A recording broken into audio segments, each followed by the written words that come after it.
नमस्ते एवरीवन। आज मैं आप सबको लेके जाने वाली हूँ अपने छोटे से आशियाने में, जो कि मेरा एक छोटा सा कॉर्नर है जिसे मैंने बहुत ही प्यार से बिल्ड किया है। कभी कभी सुकून ढूंढने के लिए आपको कहीं जाने की ज़रूरत नहीं हो सकती।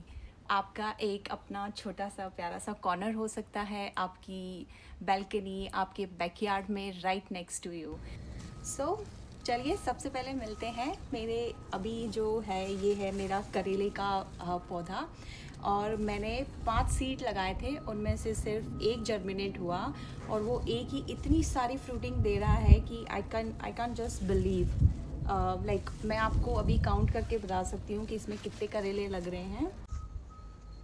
1 2 थर्ड 3 4 5 6 7 8। जब जब करेला फ्रूटिंग स्टार्ट करता है तो उसमें भी मेल और फीमेल फ्लावर्स दोनों अलग अलग आते हैं। As you can see, this is a male flower and this is a female flower. Female flower के पीछे ऐसे बेबी करेला होता है और मेल फ्लावर के पीछे कुछ नहीं होता। तो मैं इसको प्लग करूँगी अभी आपके सामने। ये मैंने अभी आपके सामने ही मेल फ्लावर को प्लग किया था। इसमें खूब सारा पोलन है।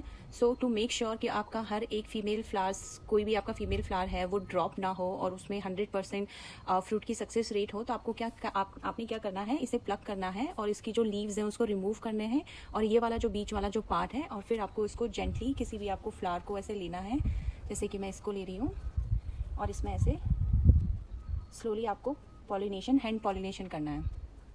सो अभी और ये मॉर्निंग के टाइम पे बहुत अच्छा रहेगा अगर आप इसे मॉर्निंग के टाइम पे कर।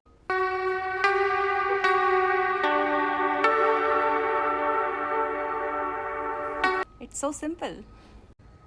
सो चलिए अब मैं आपको लेके जाती हूँ मेरे मोस्ट फेवरेट माई टमेटोज़, और जल्दी मैं इनसे मेरा पहला हार्वेस्ट लेने वाली हूँ।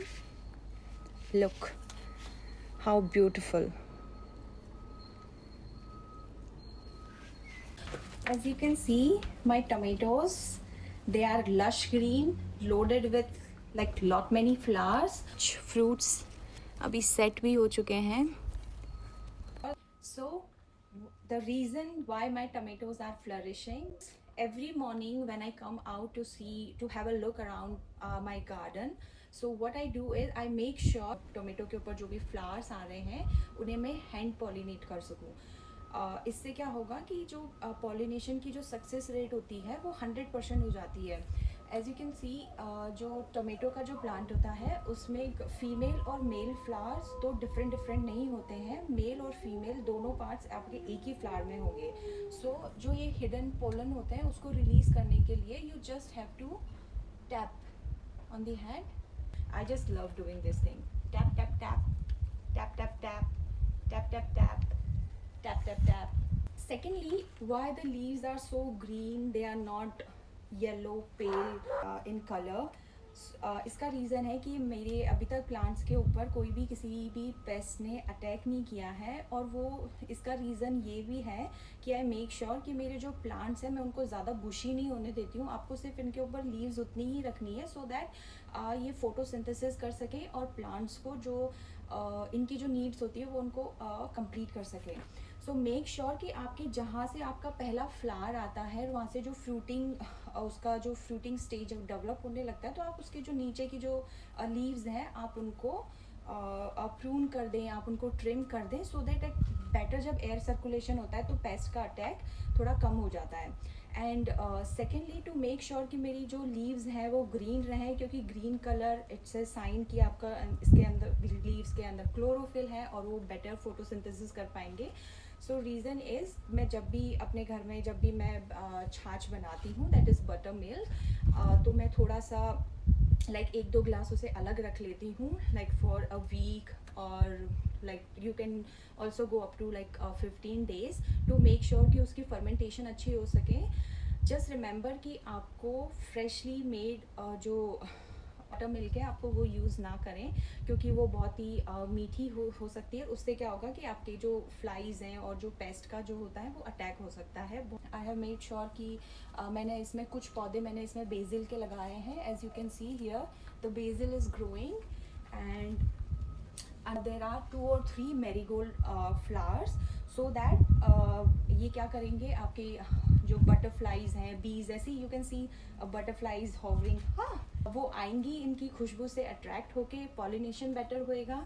और बेसिल जो है वो मेक श्योर करता है इट्स ए स्ट्रॉन्ग रेपेलेंट, जो भी पेस्ट होता है उसका अटैक नहीं होता है। अगर आप ये कुछ छोटी छोटी चीज़ों को आप फॉलो कर लेंगे तो आपके लश ग्रीन प्लांट से आपको बहुत ही अच्छा हार्वेस्ट मिल जाएगा।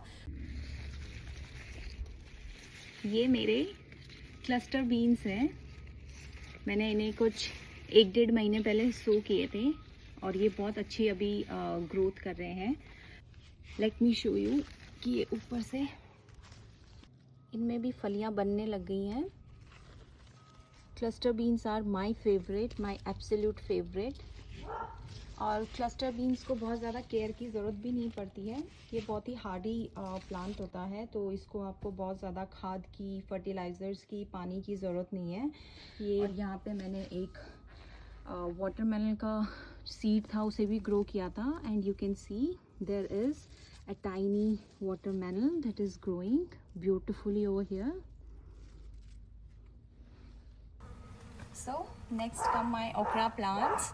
और स्टार्टिंग में मुझे हार्वेस्ट करने में बहुत प्रॉब्लम हो रही थी और मैंने इसमें देखा था एक इनविजिबल ये पेस्ट का अटैक भी हो गया था, क्योंकि मेरा हर एक जो फ्लावर था वो ड्रॉप हो रहा था, लाइक वो ब्लूम ही नहीं हो रहा था सो दैट उसके अंदर पॉलिनेशन हो सके। And I was so dishearten.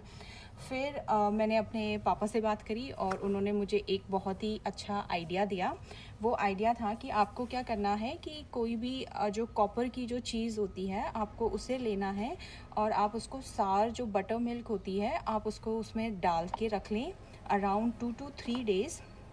सो जो कॉपर के जो भी प्योरीफाइंग जो उसकी जो प्रॉपर्टीज़ हैं वो उस बटर मिल्क में आ जाएगी और आप फिर उसे क्या करें, आप उसको डाइल्यूट करके और अपने प्लांट के ऊपर हर 2 दिन के अंदर आप इसमें उसका स्प्रे करें और मेक श्योर कि आप लीव्स को ऐसे पलट के लाइक उसका जो नीचे का साइड होता है आप उसमें भी उसको स्प्रे करें। इससे क्या होगा कि आपका जो फ्लावर्स होंगे वो ड्रॉप नहीं होंगे। और भिंडी के लिए ये मैंने देखा कि ये बहुत ही ज़्यादा इफ़ेक्टिव रहा है और उसके बाद में भिंडी है वो लगने लग गई है, मेरे जो फ्लावर्स हैं वो खुल रहे हैं। पहले क्या हो रहा था, फ्लावर्स खुल ही नहीं रहे थे और वो यूं ही ड्रॉप हो जा रहे थे। This is all about my okra plants and I will show you. As you can see little okras are growing, the pollination has been done।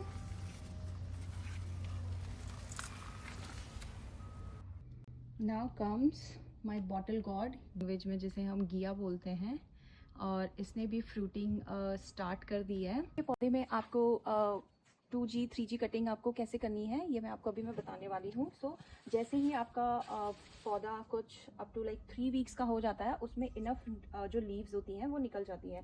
सो जो उसके ऊपर वाली जो टिप होती है आपको उसे कट करना होता है। तो मैंने इसका जो पहला टिप था वो मैंने इसको यहाँ से कट किया था क्योंकि इस पे अराउंड 7 to 8 लीव्स आ चुकी थी। तो ये इसने यहाँ से बाइफर्केशन स्टार्ट कर दिया। क्या करना है, जब उसके बाद में अराउंड 2 to 3 वीक्स में जब उसकी अप टू 11 to 12 उसकी जब लीव्स आ जाती हैं तो आपको वापस से उसकी जो टिप होती है आपको उसको कट कर देना है। सो फिर उससे क्या होगा कि अब आपकी जो 3rd जनरेशन वाली जो ब्रांच जो शूट निकलेगी उसके ऊपर सबसे ज़्यादा आपके फीमेल फ्लावर्स आएंगे। So this is the reason why we do 1st G 2G 3G cutting on our bottle gourds. So मैंने यहाँ से उसकी कटिंग करी थी, फिर यहाँ से उसका वापस से ये बाइफर्केशन निकल गया, एक इधर जा रहा है आप इधर देख सकते हो। और कुछ समय निकला तो फिर मैंने यहाँ पे इस नॉट पे आके मैंने इसको वापस से इसको ट्रिम किया और यहाँ से मेरी इसकी 3rd जनरेशन।